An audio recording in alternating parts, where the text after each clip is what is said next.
खाने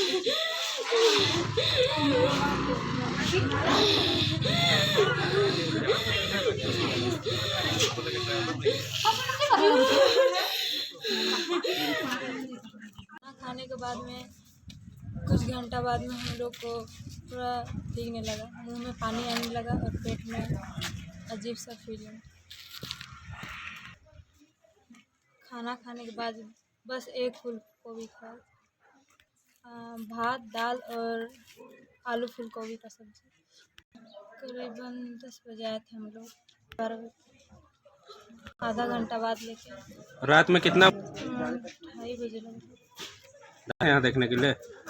नर्स लोग, सिर्फ नर्स थे, डॉक्टर नहीं थे? ठीक। क्या नाम हुआ? गरिमा कुमारी।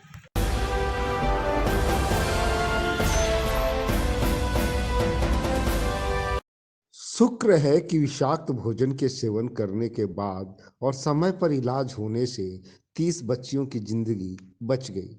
स्कूल प्रबंधन की लापरवाही ने इन सभी को मुश्किल में डाल दिया था। मामला डुमरी प्रखंड स्थित कस्तूरबा गांधी आवासीय बालिका विद्यालय की है, जहां फूड पॉइजनिंग का मामला प्रकाश में आया है। 2 की स्थिति गंभीर होने के कारण बेहतर इलाज हेतु गुमला रेफर किया जा चुका है। पीड़ित बच्चियों के अनुसार रविवार की रात में करीब 7 बजे बच्चियों को खाना जिसमें चावल, दाल व आलू फूल गोभी की सब्जी दी गई थी, जिसमें आलू फूल गोभी की सब्जी में दवा की गंध आ रही थी, जिसे कुछ बच्चियों ने खाया तो कुछ बच्चियों ने सब्जी में गंध आने की वजह से सब्जी को छुआ तक नहीं। जिन्होंने वो सब्जी का सेवन किया उन्हें लगभग 1 घंटे के बाद उल्टी एवं पेट दर्द होना शुरू हो गया। जब इसकी सूचना विद्यालय की वार्डन जेनिफा कुल्लू को हुई तो उन्होंने उक्त भोजन खाए हुए 28 बच्चियों को सामुदायिक स्वास्थ्य केंद्र डुमरी में ले जाकर इलाज कराया, जहां बच्चियों का इलाज लगभग 2 बजे रात तक चलता रहा। इसके पश्चात उन्हें विद्यालय भेज दिया गया। वहीं सोमवार को लगभग दोपहर 11 बजे कुछ बच्चियों का फिर से तबीयत खराब होने लगा। तब विद्यालय प्रबंधन के द्वारा बाइक में बैठाकर बच्चियों को अस्पताल ले जाया गया, जहां बच्चियों का पुनः इलाज किया गया। इनमें से गंभीर स्थिति को देखते हुए 2 बच्चियों को बेहतर इलाज हेतु सदर अस्पताल गुमला रेफर कर दिया गया। ज्ञात हो कि विद्यालय प्रबंधन की घोर लापरवाही के कारण एक बहुत बड़ी अनहोनी घटना होने से टल गई। लापरवाही इतनी बढ़ती गई कि देर रात तक इस तरह के जान के खतरे से संबंधित घटना घटित होने पर भी इसकी सूचना विद्यालय प्रबंधन के द्वारा न तो विभाग को दी गई, न ही पुलिस प्रशासन को और न ही प्रखंड प्रशासन को। इतना ही नहीं, विद्यालय की वार्डन घटना की गंभीरता को जानते हुए भी सोमवार की सुबह ही मीटिंग की बातें कहकर गुमला चली गई। ऐसे में प्रतीत होता है कि दूर दराज से आकर आवासीय विद्यालय में अध्ययनरत इन बालिकाओं के स्वास्थ्य के प्रति घोर लापरवाही बरती जा रही है। इस संबंध में अभिभावकों व ग्रामीणों में रोष देखा गया है। भाजयुमो जिला मंत्री नितेश गुप्ता ने कहा कि विद्यालय प्रबंधन की घोर लापरवाही नजर आ रही है। रात में 28 बच्चियों का अस्पताल में ले जाकर इलाज कराया गया, जहां किसी भी तरह की कोई भी सिक्योरिटी नहीं थी और न ही अस्पताल में डॉक्टर ही उपलब्ध थे। ऐसे में इनके साथ किसी भी तरह की कोई भी अप्रिय घटना घटती तो इसका जिम्मेवार कौन होता।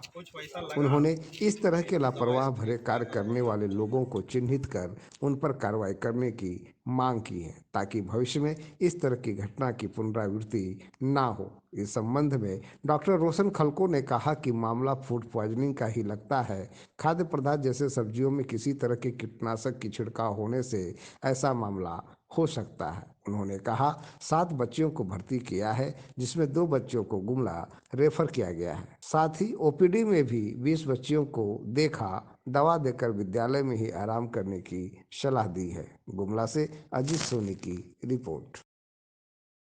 उल्टी नहीं आ रहा, हल्का सा उनको खुला दिखाई देती है। उसके बाद में 2 दिन कोई उल्टी की थी।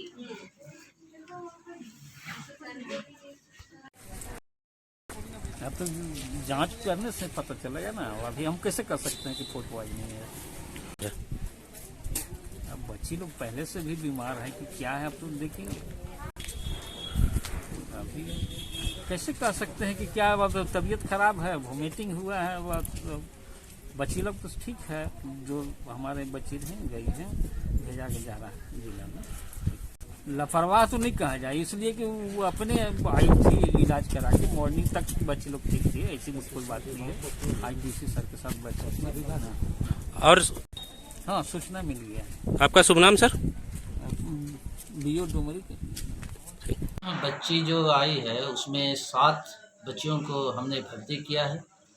2 बच्ची को रेफ़र कर दिया क्योंकि इन लोगों को 3 से 4 बार वोमिटिंग हुआ था, इनके पेट में काफ़ी दर्द था और 2 बच्ची जो थी उनकी ब्लड प्रेशर का लेवल काफ़ी गिर गया था, तो उन दोनों को बेहतर इलाज के लिए सदर अस्पताल गुमला रेफ़र कर दिया गया। बाकी 5 बच्ची अभी भी भर्ती हैं और इसके अलावा ओपीडी में करीब 15 से 20 बच्चियां आई थी जिनको ओपीडी में देखा गया, उनको पेट में दर्द की शिकायत थी, दवा देके उनको वेट में रूम में ही उनके अपने कमरे में रखा गया है।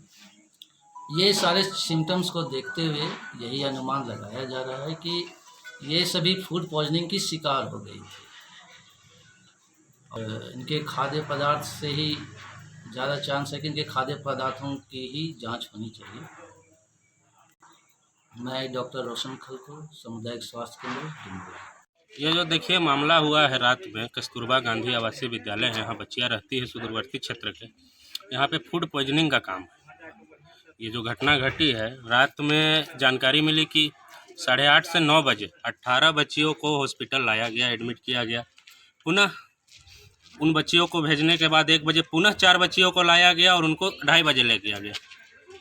उसकी सूचना ना प्रशासन को मिली, ना हॉस्पिटल प्रबंधन को मिली और ना ही मुझे जहाँ तक जानकारी है अनुमंडल विकास पदाधिकारी प्रखंड विकास पदाधिकारी मैडम को भी नहीं मिली। वार्डन मैडम को अभी जैसी सूचना मिली है कि वो गुमला गए हुए हैं, तो मनमाने तरीके से वो चाहे हॉस्पिटल को चलाने का काम होगा या फिर हमारी बच्चियों के साथ ज़िंदगी से खिलवाड़ करने का काम होगा या कस्तूरबा गांधी को मनमाने तरीके से चलाने का काम होगा। भारतीय जनता पार्टी युवा मोर्चा सड़क से लेकर सदन तक और सरकार को घेरने का भी इसमें काम करेगी। ये बिल्कुल नहीं होना चाहिए। किसी भी हमारी घर की बच्चियां सभी सुरक्षित रहनी चाहिए। अगर आप उनको रात में दिक्कत हुई तो आप रात में इलाज कराएं, आप प्रशासन को सूचना ना दिए। सुबह मैडम वार्डन मैडम चली गई गुमला मीटिंग में। क्या मैं मैडम से या फिर अन्य लोगों से जानना चाहूँगा पदाधिकारियों से कि क्या हमारी 18 बच्चियाँ 30 बच्चियाँ जो बुरे कंडीशन से अभी फेस कर रही हैं उनके जान से कीमत से ज़्यादा है क्या मैडम का मीटिंग वो? तो हम इस पे सख्त जांच और कड़ा कार्रवाई का मांग भी करते हैं डीसी साहब से कि भविष्य में वो कस्तूरबा गांधी विद्यालय हो या अन्य विद्यालय, आवासीय विद्यालय, यहाँ किसी भी प्रकार का इस तरह का घटना नहीं घटे और पुनः घटना घटती है तो हम लोग चेतावनी भी देते हैं कि जोरदार आंदोलन करेंगे और इस तरह का बिल्कुल बर्दाश्त नहीं करेंगे। नितेश गुप्ता प्रिंस, भारतीय जनता पार्टी युवा मोर्चा गुमला जिला मंत्री।